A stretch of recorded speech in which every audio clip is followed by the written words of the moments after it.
자, 오늘은 마태복음 강의 111번째 시간으로 은혜의 말씀으로 마음, 말, 생각을 조정하라. 은혜의 말씀으로 마음, 말, 생각을 조정하라는 제목을 가지고 하나님 말씀 선포하겠습니다. 여러분, 오늘 본문 말씀 10절을 보면 이렇게 나와 있습니다. 무리를 불러 이르시되 듣고 깨달으라. 예수님께서 무리들에게 듣고 깨달으라고 명령하셨어요. 이 말은 듣고 깨닫는 것이 중요하다는 거죠. 왜 듣고 깨닫는 것이 중요합니까? 그 깨달음 안에는 구원과 치유가 있기 때문이에요. 마가복음 4장 12절을 보면 이렇게 나와 있습니다. 이는 그들로 보기는 보아도 알지 못하며 듣기는 들어도 깨닫지 못하게 하여 돌이켜 죄사함을 얻지 못하게 하려 함이라 하시고, 깨닫지 못하게 하여 죄사함을 얻지 못하게 한대요. 그러니까 깨달음 안에는 분명히 뭐가 있다? 죄사함이 있다는 거죠. 깨달음 안에는 구원이 있다는 거예요. 자, 그리고 마태복음 13장 15절을 보면 이 백성들의 마음이 완악하여져서 그 귀는 듣기에 둔하고 눈은 감았으니 이는 눈으로 보고 귀로 듣고 마음으로 깨달아 돌이켜 내게 고침을 받을까 두려워함이라 하였느니라. 깨달아 돌이켜 내게 고침을 받을까. 깨달음 안에 뭐가 있어요? 고침이 있죠. 여기서 고침은 헬라어로 이아오마이라고 하는데 히브리어로 라파예요. 라파. 우리가 보편적으로 치료하시는 하나님을 뭐라고 부르죠? 여호와 라파라고 부르죠. 그러니까 깨달음 안에 이 라파, 고침이 있다는 거예요. 그래서 듣고 깨달으면 구원에 이르게 되고 듣고 깨달으면 치유와 회복을 누릴 수 있게 됩니다. 믿으시는 분 아멘. 여기서 깨닫는다라는 건 뭐예요? 이해하고 믿고 받아들인다는 거예요. 그래서 듣고 깨닫는 게 우리 인생 가운데 너무나 중요하다는 거죠. 반면에 우리가 말씀을 들어도 깨닫지 못하면 어떻게 됩니까? 감정적으로 무너지고 영적으로 버림받고 육적으로는 망한다는 거예요. 그걸 어떻게 할 수 있습니까? 오늘 본문을 보면 본문 안에 바리새인들이 나오죠. 바리새인들의 모습이 딱 그렇다라는 거예요. 오늘 본문 말씀 12절에서 13절을 보면 이렇게 나와 있어요. 그때 제자들이 다가와서 예수께 말하였다. 바리새파 사람들이 이 말씀을 듣고 분개하고 이 말씀을 듣고 화가 났다는 거죠. 그러면 왜 바리새인들이 이 말씀을 듣고 화가 났습니까? 제대로 듣고 깨닫지 못했기 때문이죠. 이 말씀을 듣고 분개하고 있다는 걸 아십니까? 이에 대해서 예수님께서 어떻게 말씀하셨습니까? 13절 예수께서 대답하셨다. 나의 하늘아버지께서는 자기가 심지 않으신 식물은 모두 뽑아버릴 것이다. 여기서 심지 않으신 식물이 바리새인인데 왜 그들을 심지 않으신 식물이라고 했죠? 하나님은 언제나 무엇으로 심으시죠? 누가복음 8장 11절 이 비유는 이러하니라. 씨는 하나님의 말씀이요. 언제나 하나님은 말씀으로 심으시죠. 그런데 심지 않으신 식물이라는 것은 말씀으로 성장하지 않았다는 거예요. 말씀으로 듣고 깨달아 성장하지 않은 바리새인들은 결국 어떻게 된다고요? 뽑혀진다고요. 영적으로 버림받는다는 겁니다. 그리고 14절 그들을 내버려 두어라. 그들은 눈먼 사람이면서 눈먼 사람을 인도하는 길잡이들이다. 눈먼 사람이 눈먼 사람을 인도하면 둘 다 구덩이에 빠질 것이다. 말씀을 듣고 깨닫지 못하면 어떻게 됩니까? 눈먼 사람이 되죠. 눈뜬 장님이 된다는 거예요. 그래서 자기도 구덩이에 빠지고 엮인 사람도 구덩이에 빠진다. 나도 죽고 나와 엮여진 그 사람도 죽는다는 거예요. 결국 말씀의 진리를 제대로 듣고 깨닫지 못하면 어떻게 됩니까? 감정적으로도 무너지고 영적으로도 버림받고 육적으로도 망한다는 겁니다. 여러분, 지금 여러분들은 이 자리에서 뭐 하고 있습니까? 듣고 있죠. 뭐 하고 있습니까? 듣고 있죠. 그런데 제대로 듣고 깨달음이 있어야 구원의 은혜와 치유의 은혜가 임하게 된다는 겁니다. 믿으시는 분 아멘. 듣고 깨달으십시오. 듣고 깨달으십시오. 말씀을 이해하고 믿음으로 받아들이십시오. 믿으시는 분 아멘. 그럴 때 여러분들의 인생길에 놀라운 축복이 임하게 될 것입니다. 자, 그러면 어떤 말씀을 듣고 깨달아야 구원의 은혜, 치유의 능력이 임하게 될까요? 오늘 본문 말씀을 통해 두 가지를 살펴볼 거예요. 첫째, 다 같이 읽겠습니다. 시작. 행위가 아니라 마음을 먼저 들여다보십시오. 그럴 때 회복이 시작됩니다. 행위가 아니라 마음을 먼저 들여다보라는 거예요. 그럴 때 회복이 시작된다는 거죠. 오늘 본문 말씀 11절 상반절을 보면 이렇게 나와 있어요. 예수님께서 말씀하십니다. 입으로 들어가는 게 뭐죠? 음식이죠. 음식을 먹는 행위죠. 음식을 먹는 행위, 입으로 들어가는 것이 사람을 더럽히는 것이 아니라 라고 말씀하셨어요. 그러니까 먹는 행위가 중요한 것이 아니다 이렇게 말씀하신 거죠. 그런데 바리새인들의 입장은 예수님과 정반대였어요. 그러니까 분개하고 화를 낸 거죠. 그들의 입장은 뭐예요? 예수님의 입장과 반대니까 입으로 들어가는 것이 사람을 더럽힌다. 바꿔 말하면 먹는 행위가 중요하다는 거예요. 예수님은 먹는 행위가 중요하지 않다고 말씀하시는 거고, 그리고 바리새인들은 먹는 행위가 중요하다고 말하는 거예요. 이 사이에 충돌이 일어나는 거죠. 자, 그러면 예수님은 먹는 행위가 아니라 무엇이 중요하다고 말씀하십니까? 오늘 본문 말씀 11절 전체를 보면 이렇게 나와 있어요. 다 같이 한번 읽어볼까요? 시작. 입으로 들어가는 것이 사람을 더럽히는 것이 아니라 입에서 나오는 것, 그것이 사람을 더럽힌다. 입에서 나오는 것이 뭐예요? 말이죠. 먹는 행위가 사람을 더럽히는 것이 아니라 입에서 나오는 것, 말이 사람을 더럽힌다. 자, 그러면 입에서 나오는 것, 말이 또 어디서 나와요? 18절 상반절 보면 입에서 나오는 것들은 마음에서 나오나니 라고 나와 있어요. 자, 그러니까 예수님은 먹는 행위가 중요한 것이 아니라 뭐가 중요하다? 마음이 중요하다는 거예요. 이해 가시는 분 아멘. 자, 그러면 예수님께서는 행위는 중요하지 않다고 말씀하시는 겁니까? 행위 무용론을 주장하시는 거예요? 당연히 그건 아니죠. 왜요?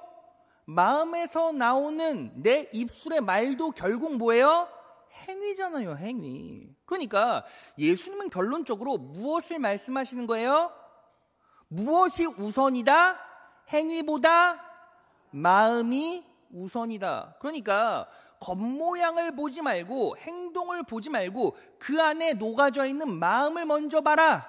이렇게 말씀하시는 거예요. 자, 그러면 예수님께서 왜 이런 말씀을 하셨죠? 왜 이 사단이 벌어진 겁니까? 우리가 이미 지난주에 배웠어요. 바리새인과 서기관들이 예수님을 찾아왔죠. 그리고 시비를 걸었습니다. 왜 그랬죠? 제자들이 밥 먹기 전에 손 안 씻는다고, 정결 규례를 어겼다고, 율법을 어겼다고 지금 화가 난 거죠. 그래서 시비 걸었잖아요. 근데 예수님은 뭐라고 말씀하시는 거예요?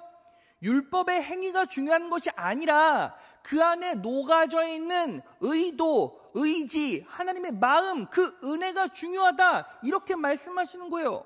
여러분, 왜 하나님께서 이스라엘 백성에게 율법을 주셨습니까? 613개의 율법을 왜 주셨죠? 그거 지켜서 천국 가라고? 지켜서 천국 갈 수 있습니까? 못 가잖아요. 여러분, 우리는 600개는커녕 60개, 6개도 평생 제대로 지켜낼 수가 없어요. 그럼 왜 율법을 주셨습니까? 그 율법을 보고 너의 연약함, 한계를 깨달아. 진짜 너희를 구원하신 분이 누구시며 그 구원의 동력이 누군지를 깨달아라. 그게 바로 은혜고 예수님의 사랑이다. 이걸 정확하게 알려주시기 위해서 율법을 주셨는데 그들은 계속 무엇에만 집착하는 거예요? 나는 내 노력으로 구원받을 수 있어. 나는 내 행위로 구원받을 수 있어. 그러니까 계속 행동에만 집착하는 거예요. 그러한 바리새인들의 마음 가운데 예수님께서 직격탄을 날리신 거죠. 행위가 우선이 아니라 뭐가 중요하다? 마음이 중요하고, 그리고 그 행위 이전에 마음을 바라봐라. 그 율법 안에 담겨 있는 예수님의 은혜, 하나님의 은혜를 바라봐라. 이걸 분명히 말씀하고 계셨다는 거죠.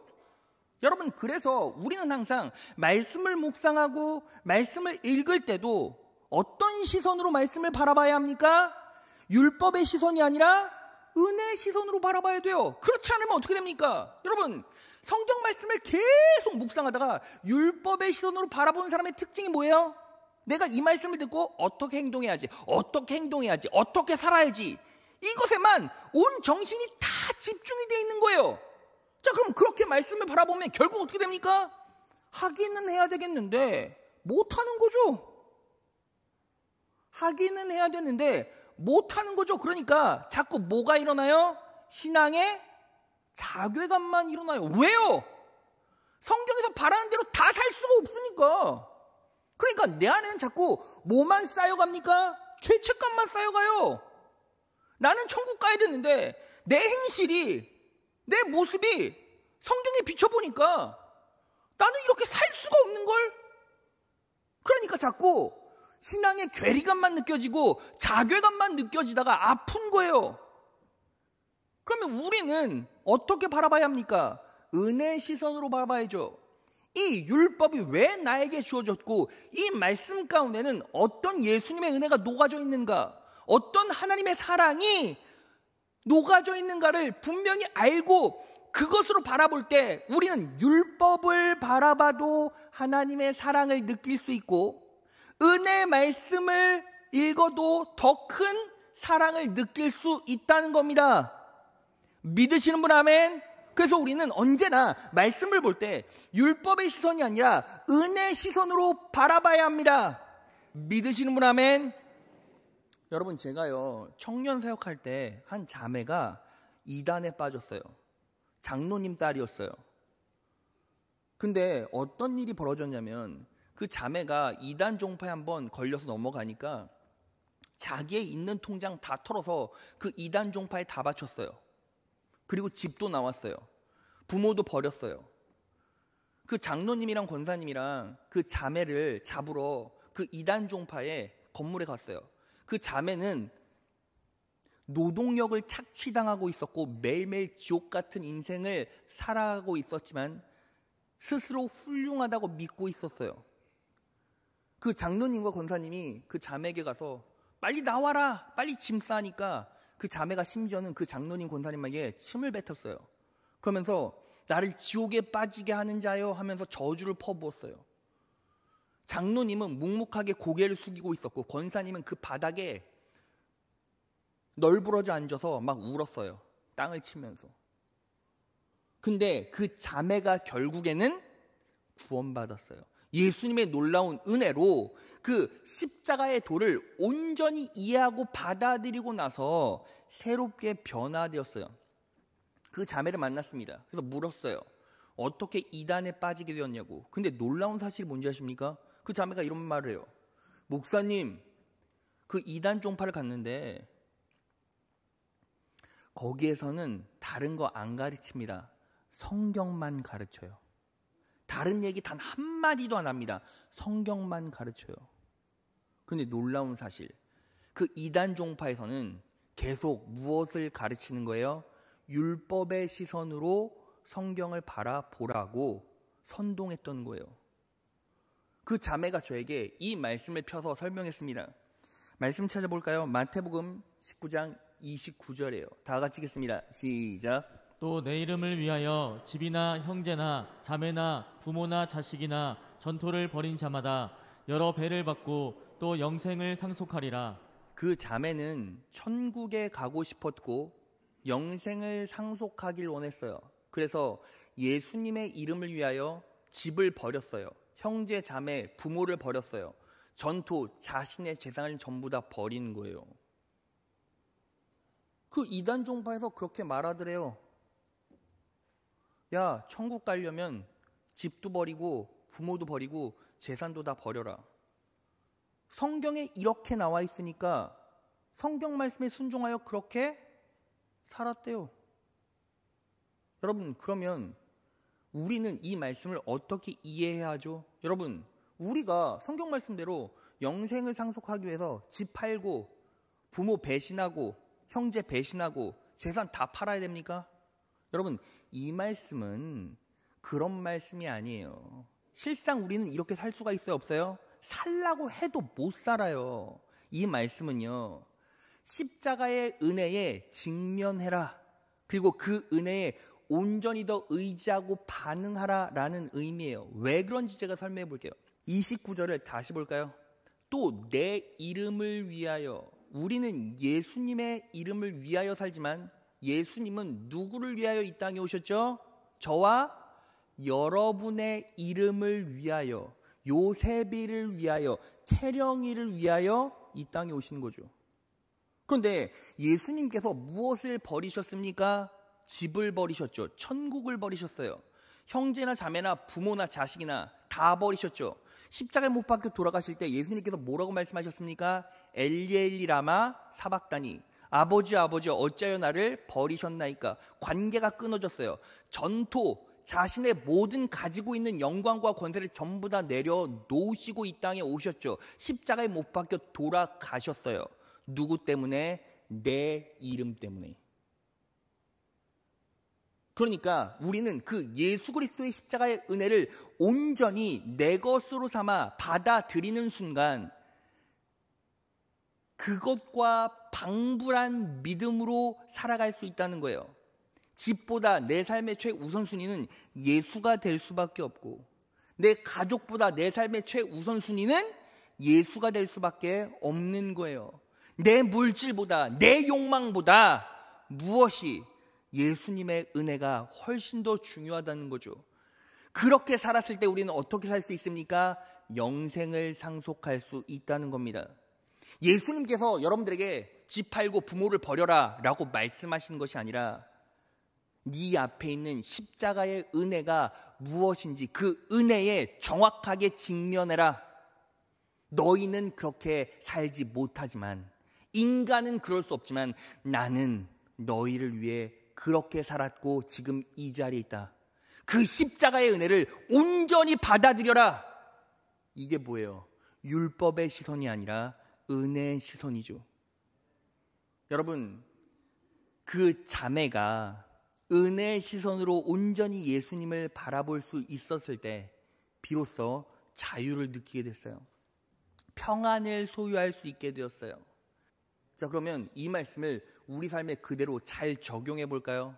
여러분, 인생을 살다 보면 어때요? 자식이 여러분들을 힘들게 해요. 자식이 투정 부리고 부모에게 화를 냅니다. 남편이 바람을 피우거나 아내가 바가지를 긁어요.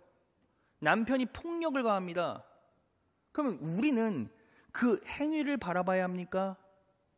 아니요. 그 행위 안에 녹아져 있는 그 사람의 마음을 봐야죠. 여러분, 그래봤자 둘 중에 하나밖에 없어요. 사단이 역사해서 그 마음에 그 사람을 폭력적으로 거짓말하게 간음하게 바꿨거나 아니면 내가 상처를 줬거나. 그렇지 않습니까? 그러니까 내 아이가 왜 여러분들 앞에서 울고 있는지 화를 내고 있는지 그 아이의 행실을 보는 것이 아니라 그 아이 안에 녹아져 있는 마음을 보라고요. 왜 남편이 그렇게 폭력적이게 될 수밖에 없게 되었는지 그 폭력 자체의 행위를 보지 말고 그 안에 있는 마음을 들여다보라고요. 아내가 왜 아파하고 쓰린 가슴을 부여잡고 그렇게 절절하게 울고 있는지, 그 울고 있는 모습, 왜 맨날 울어? 왜 맨날 징징대이게 아니라 왜 그럴 수밖에 없게 되었는지 그 마음을 들여다보라고요. 그게 뭐예요? 율법의 시선이 아니라 은혜의 시선으로 보는 그리스도인의 모습이라는 거죠. 그거 어떻게 들여다볼 수 있습니까? 그래서 기도해야죠. 그래서 더 은혜에 의지해야죠. 그래서 하나님, 내 아이의 마음을 들여다볼 수 있게 내 남편의 마음을 들여다볼 수 있게, 내 아내의 고통을 들여다볼 수 있게 도와주세요 라고 기도해야죠. 성령님을 더 철저하게 의지해야죠. 그럴 때 결국 우리는 회복을 누릴 수 있고 치유를 누릴 수 있게 됩니다. 믿으시는 분 아멘. 그 은혜로 매일매일 승리한 여러분 되시기를 진심으로 축원합니다. 자, 둘째, 다 같이 읽겠습니다. 시작. 은혜의 말씀으로 마음, 말, 생각을 조정하십시오. 그럴 때 은혜의 열매를 맺게 됩니다. 은혜의 말씀으로 마음, 말, 생각을 조정하십시오. 그럴 때 은혜의 열매를 맺게 된다는 거예요. 여러분, 너무 중요합니다. 지금부터 여러분들이 집중을 하셔야 돼요. 신경을 곤두세우고 집중하세요. 그리고 예배 끝나면 오늘부터 이 말씀을 삶에 적용하세요. 그러면 놀라운 축복과 은혜, 놀라운 열매를 맺게 됩니다. 믿으시는 분 아멘. 자, 여러분, 오늘 본문 말씀 18절 19절 상반절을 보면 이렇게 나와 있어요. 입에서 나오는 것들은, 입에서 나오는 게 뭐예요? 말이죠. 말은 마음에서 나오나니, 마음에서 뭐가 나와요? 말이 나오네요. 19절, 마음에서 나오는 것은 악한 생각과 마음에서 나오는 것이 뭐예요? 생각이네요. 자, 그러니까 마음을 구성하는 두 가지 요소, 말과 생각이네요. 그러니까 말과 생각을 바꾸면 마음도 바뀌고, 마음이 바뀌면 삶의 열매도 바뀌겠네요. 자, 그렇다는 증거 있습니까? 자, 18절 19절 하반절을 보면 말, 이것이야말로 사람을 더럽게 하느니라. 생각, 살인과 간음과 음란과 도적질과 거짓 증거와 회방이니, 말과 생각을 잘못 갖게 되면, 생각 잘못하고 말 잘못하면 더러워지고 살인하고 간음하고 각종 부정적인 질병에 빠지게 되겠네요. 그러니까 결국 뭐예요? 마음은 말과 생각으로 바꿀 수 있고 그것은 삶의 열매로 분명히 드러난다는 겁니다. 그래서 가장 중요한 게 뭐예요?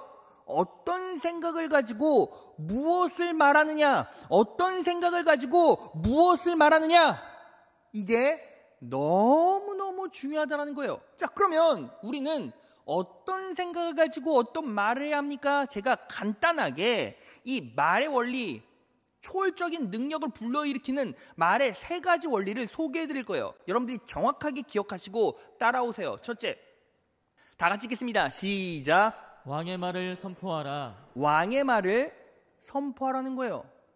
여러분, 우리가 하나님으로부터 어떻게 부름받았습니까? 베드로전서 2장 9절, 오직 너희는 택하신 족속이요 왕같은 제사장들이요. 우리는 어떻게 부름받았습니까?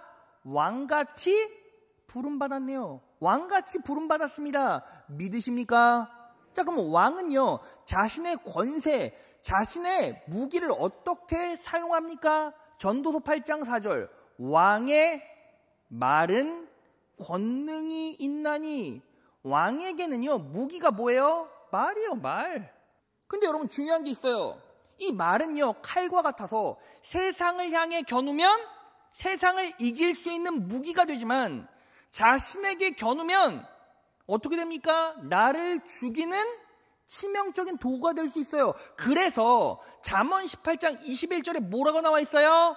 죽고 사는 것이 혀의 권세에 달렸나니 라고 나와 있는 거죠. 그래서 우리는 어떻게 살아야 합니까? 왕같이 부름받았으니 말 제대로 해야죠. 왕의 말을 해야죠. 죽고 사는 것이 혀의 권세에 있습니다. 말 한마디 제대로 하면 능력 있게 살 수 있고, 말 한마디 잘못하면 죽을 수 있다는 거예요. 그 증거가 있습니까? 예수님께서 십자가에 못 박혀 돌아가실 때 좌우편에 강도가 있었어요. 한쪽 편 강도는 예수님의 은혜를 선포했고, 한쪽 편 강도는 예수님을 비아냥거렸죠. 그래서 한쪽 편 강도는 지옥 갔고 한쪽 편 강도는 천국 갔습니다. 자, 말씀 찾아볼까요? 누가복음 23장 39절. 예수와 함께 달려있는 죄수 가운데 하나도 그를 모독하며 말하였다. 너는 그리스도가 아니냐? 싸가지 없는 놈. 어떻게 예수님에게 반말해? 너는 그리스도가 아니냐? 너와 우리를 구원하여라. 어떻게 비아냥됐습니까? 당신이 그리스도면 우리를 구원해봐! 이렇게 비아냥거린 거예요. 그런데 한쪽 편 강도는 뭐라고 했습니까? 예수님, 주님이 주님의 나라에 들어가실 때, 여기서 주님이란 말은 주인님이란 뜻이에요. 예수님을 주인으로 인정하고 생각했죠. 예수님, 주님이 주님의 나라에 들어가실 때 나를 기억해 주십시오. 여러분 잘 생각해 보세요. 그 두 예수님 양편에 매달려 있던 강도, 십자가에 못 박힐 정도였다면 둘 다 어때요? 죽을 찢었잖아요. 둘 다 인생의 행위로는 실패한 사람이에요. 그런데 십자가 위에서 한쪽 편 강도는 한마디 제대로 해서 구원받았고, 한쪽 편 강도는 말 제대로 못해서 지옥 갔어요. 죽고 사는 것이 어떤 권세에 있습니까? 혀에 권세 있죠. 증명됐잖아요. 믿으시는 분 아멘. 자, 그러면 우린 어떤 말을 해야 합니까? 왕의 말을 해야죠. 왕의 말이 뭐예요? 선한 말이에요. 자, 마태복음 12장 36에서 37절 다 같이 한번 읽어볼까요? 시작. 내가 너희에게 이르노니 사람이 무슨 무익한 말을 하든지 심판날에 이에 대하여 신문을 받으리니 내 말로 의롭다함을 받고 내 말로 정죄함을 받으리라. 36절에 심판날에 신문을 받는데요.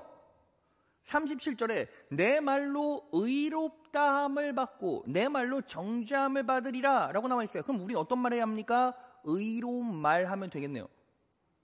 자, 그러면 의로운 말이 무엇입니까? 여기서 의롭다라는 말은 헬라어로 디카이오스네, 은혜, 하나님의 선하심을 말해요. 그러니까 우린 항상 무엇을 말하면 됩니까? 간단해요. 하나님의 선하심을 선포해야 합니다. 하나님의 선하심을 이야기하면 돼요. 누구에게? 나에게. 누구에게? 나에게. 어떤 말을? 선한 말, 은혜의 말. 그러니까 이렇게 말하는 거죠. 예수님은 언제나 사랑이십니다. 예수님은 언제나 나를 사랑하십니다. 예수님은 언제나 나를 보호하십니다. 예수님은 언제나 나를 도와주십니다. 나는 그리스도 안에서 승리할 수 있습니다. 나는 그리스도 안에서 형통할 것입니다. 내가 예수님을 의지하고 있기 때문에 어떤 시련과 역경이 온다 할지라도 이기고 일어날 수 있습니다. 예수님은 나를 보호하십니다. 그분은 나를 사랑하십니다. 여러분, 세상에 선한 말이 있습니까? 없어요. 선한 말은 하나밖에 없어요. 우리 예수님은 사랑이십니다. 우리 예수님은 선하십니다. 예수님은 사랑이십니다. 나는 그분의 은혜 아래에 있습니다. 그래서 나는 믿음을 가졌습니다. 나는 그리스도 안에서 할 수 있습니다. 나는 그리스도 안에서 승리할 것입니다. 나는 그리스도 안에서 형통할 것입니다. 나는 그리스도 안에서 놀라운 치유를 힘입어 살아갈 수 있을 것입니다. 믿으시는 분 아멘. 누구에게? 나에게. 어떤 시련과 역경이 온다 할지라도, 기가 막힌 환경에 빠져 있을지라도. 왜요? 여러분, 세상 사람들은 사고 한 번 일어나면 망해요. 그런데 그리스도인은요, 성령 하나님께서 여러분들을 훈련시키시고 다져가시겠다라는 의지해요. 믿으시는 분 아멘. 예수를 온전히 신뢰하고 의지하는 자는 순간 아플 수 있고 순간 넘어질 수 있지만 영원히 망할 수는 없습니다. 영원히 패배할 수는 없습니다. 영원히 쓰러질 수는 없습니다. 왜요? 배후에 우리 성령님이, 예수님이 계시니까요. 믿으시는 분 아멘. 자, 나에게 그렇게 예수님의 은혜를 지속적으로 고백하고 선포하는 거예요. 자, 그러면 세상을 향해서는요. 자, 둘째, 다 같이 한번 읽어볼까요? 시작. 산에 대해 말하지 말고 산을 향해 선포하라. 산에 대해 말하지 말고 산을 향해 선포하라는 거예요. 예수님께서 뭐라고 말씀하셨습니까? 마가복음 11장 20에서 23절. 예수께서는 그들에게 말씀하셨다. 하나님을 믿어라. 모든 치유, 회복이 일어나는 모든 선포에는 무엇이 기초가 됩니까? 하나님을 믿는 믿음. 여러분들이 하나님을 믿고 있지 않다면, 예수님을 온전히 믿고 있지 않다면 여러분들이 말하는 모든 선포는 하늘에 울리는 꽹과리고 전부 다 무용지물이고 헛소리예요. 그래서 뭐 해야 합니까? 하나님을 믿어야죠. 그 믿음을 기초로 세워야죠. 자, 그러면 믿음이 부족하면 어떻게 합니까? 고린도전서 12장 말씀처럼 믿음은 은사죠, 은사. 자, 그럼 뭐 해야 합니까? 달라고 해야죠. 은사는 선물이니까. 선물은 하나님 주세요 하면 하나님께서 주십니다.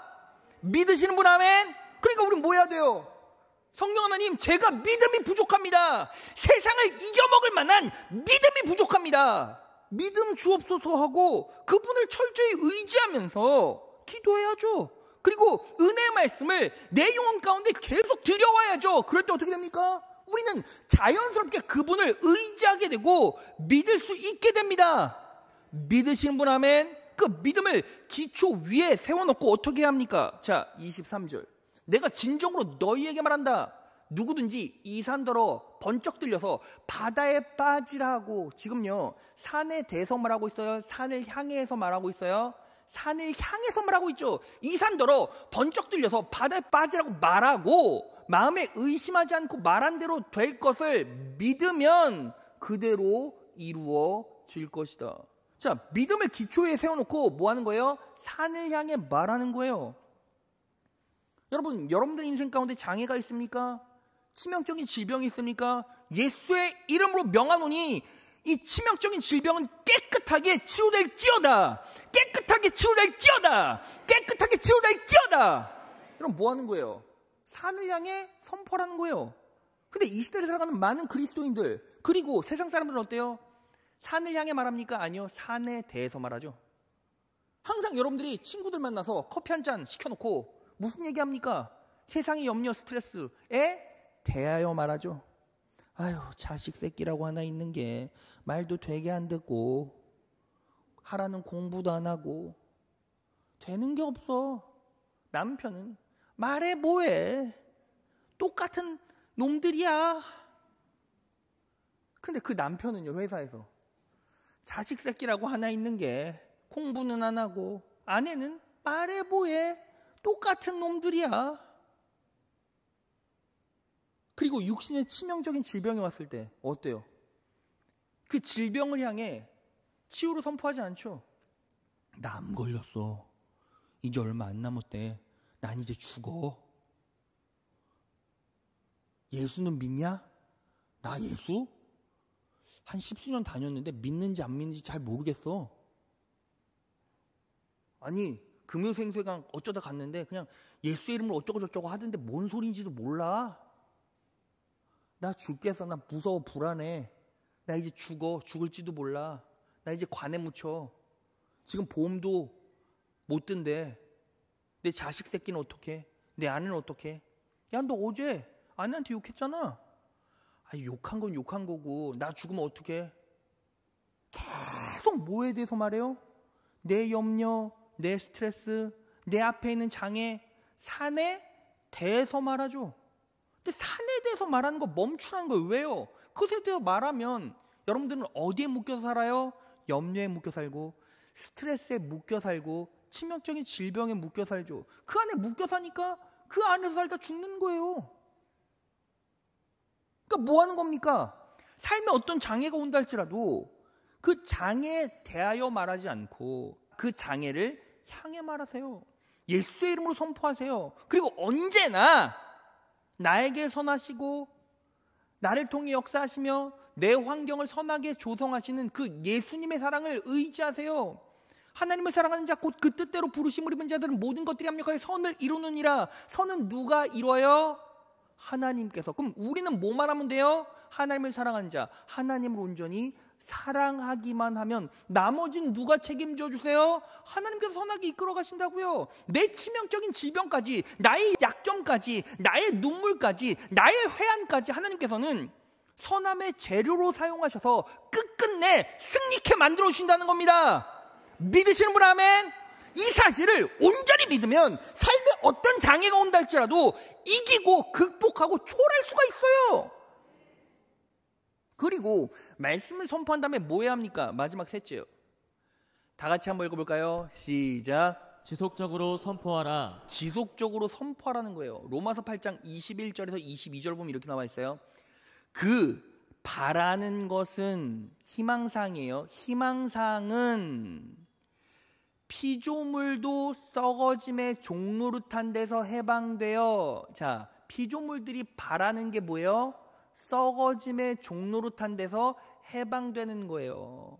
하나님의 자녀들의 영광의 자유에 이르는 것이니라. 피조물이 다 이제까지 함께 탄식하며 함께 고통하는 것을 우리가 안 하니. 그러니까 피조물이 바라는 게 뭐예요? 썩어짐의 종노릇한 데서 해방되는 거. 이 말은 무슨 뜻입니까? 아직까지 썩어짐의 종노릇해서 해방되지 못했다는 거예요. 이 말은 바꿔 말하면 무슨 뜻이냐면 가만히 두면 썩는다는 거예요. 예를 들어 볼까요? 여러분들이 우유 샀어요. 우유 가만히 두면 어떻게 돼요? 더 맛있는 우유가 됩니까? 더 감칠맛 나는 우유가 됩니까? 아니요. 그냥 두면 썩어요. 왜요? 그 피조물은 썩어짐의 종노릇을 하고 있기 때문이죠. 죄가 들어온 순간부터 모든 세상의 피조물이 다 그래요. 여러분들이 건물을 샀어요. 5년, 10년 지났습니다. 그럼 어떻게 됩니까? 썩어지죠. 여러분, 우리 교회가 왜 성전 보안공사 합니까? 20년 지나니까 건물은 겉껍데기는 썩어가니까 그래요. 그러니까 가만히 두면 썩어가요. 이 말은 무슨 뜻입니까? 한 번 선포하고 가만히 두면 바뀌는 게 아니라 썩어져 간다고요. 그러니까 계속 뭐 해야 합니까? 계속 지속적으로 선포하는 거예요. 그래서 어떤 성도들이 말씀 잘 듣고 막 금요생수회강 시간에 치우기도 하고 선포기도 하고 그리고 막 영적 원리들을 은혜로 막 쏟아보면 막 금요생수회강 끝나면 성도들이 막 기도하거든요. 그리고 의지하거든요. 그러면 순간 어떻게 됩니까?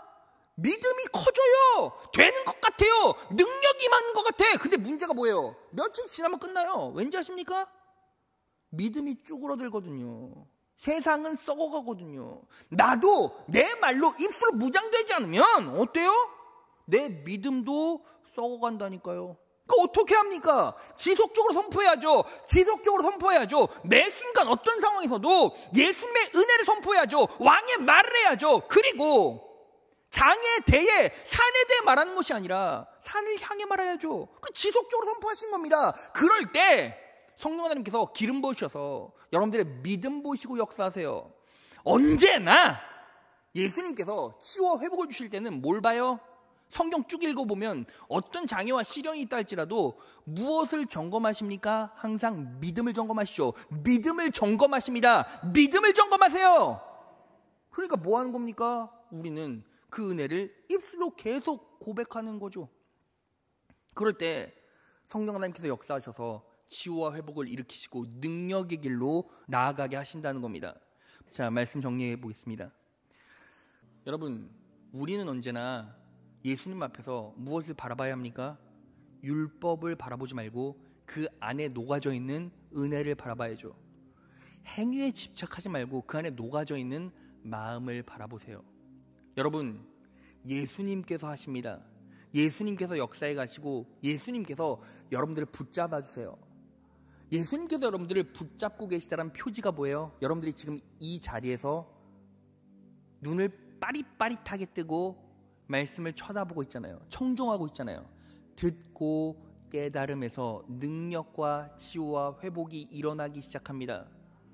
예수님의 말씀을 언제나 듣고 깨달으십시오. 그 사랑을 온전히 들여오십시오. 그 은혜를 인식하십시오. 그 은혜를 바라보십시오. 그리고 삶에서 아픈 사람, 아픈 관계, 아픈 상황이 있거들란 그 사람의 모습 때문에 아파하거나 모습 때문에 상처받지 마시고 그 안에 녹아져 있는 그 사람의 마음의 소리를 들으십시오.